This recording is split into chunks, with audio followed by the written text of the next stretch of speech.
Welcome back to Central Colorado Ballistics. My name is Wally. The FBI tried to move on from it. Law enforcement walked away from it. Manufacturers quietly abandoned it. But the 10mm auto never disappeared. It survived as something rare in a modern firearms culture. A semi-automatic cartridge with Magnum level performance. Too powerful for most, perfect for the few. So what is the 10mm really? A failed experiment? Or a round that was simply ahead of its time?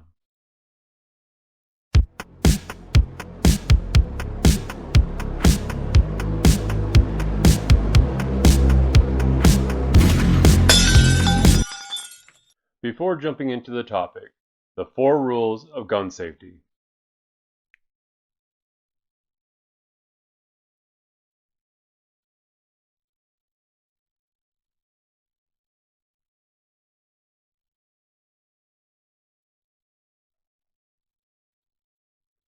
Back to the topic. Revolvers dominating law enforcement. Magnum power versus reload speed. Early semi-autos lacking penetration. Why agencies wanted Magnum performance without a wheel gun. The problem wasn't caliber loyalty, it was capability. By the late 1970s and the early 1980s, law enforcement wasn't chasing tradition anymore. They were chasing terminal performance. Jeff Cooper and the Bren 10. Original design intent, flat shooting, deep penetrating. The idea wasn't raw power, it was controllable power at a distance. Why it was meant to outperform 9mm and 45 ACP. Early hype versus production reality. It wasn't designed to be comfortable. It was designed to be effective. Miami shootout connection. FBI adoption. Why full power 10mm was too much. Large frames. Recoil. Qualification issues. Not because agents were incapable, but because the round demanded more training time than agencies could realistically sustain. Firearms wearing out faster than expected? The caliber didn't fail the FBI. The FBI failed to control the caliber. Downloaded FBI 10mm, birth of the .40 Smith & Wesson. Civilian market takes the opposite path. And the split didn't just happen in who was using the 10mm, it happened in how it was loaded. Most people don't realize that 10mm doesn't have one identity. It has weight classes.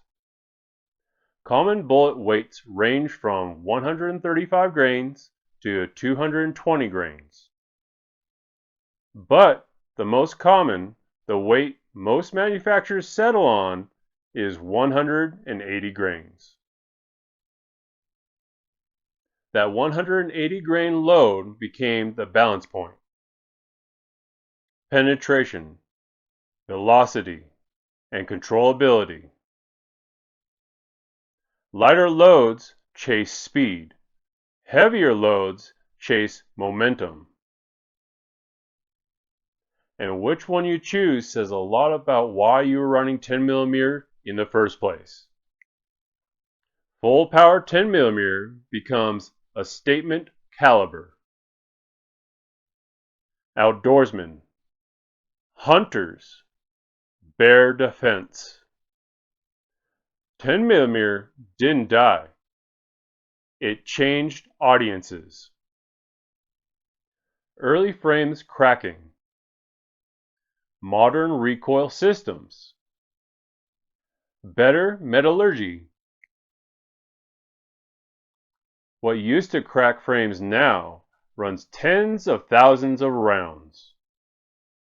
The Glock 20. Modern 1911s. Smith & Wesson M&P 10mm. And the Springfield 10mm right here. Why today's guns can handle what early guns couldn't. The cartridge didn't change. The firearms did. Balanced. Factual. Not tribal. Energy comparisons. Penetration. Capacity. Reload speed. Realistic shootability. 10mm doesn't replace Magnums. It competes in a different lane. This isn't about replacing revolvers. It's about offering Magnum adjacent performance in a semi-automatic platform. Why it refuses to fade. Why it's not for everyone. Why niche versus failure.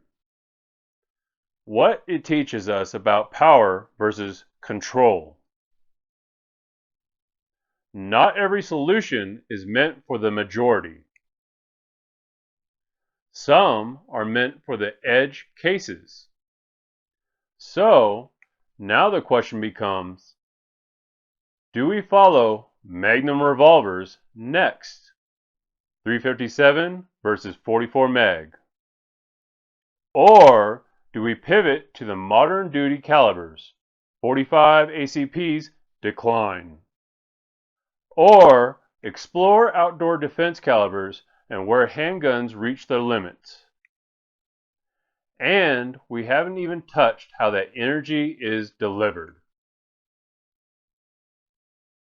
Jacketed round-nosed, jacketed hollow points, solid copper, solid brass.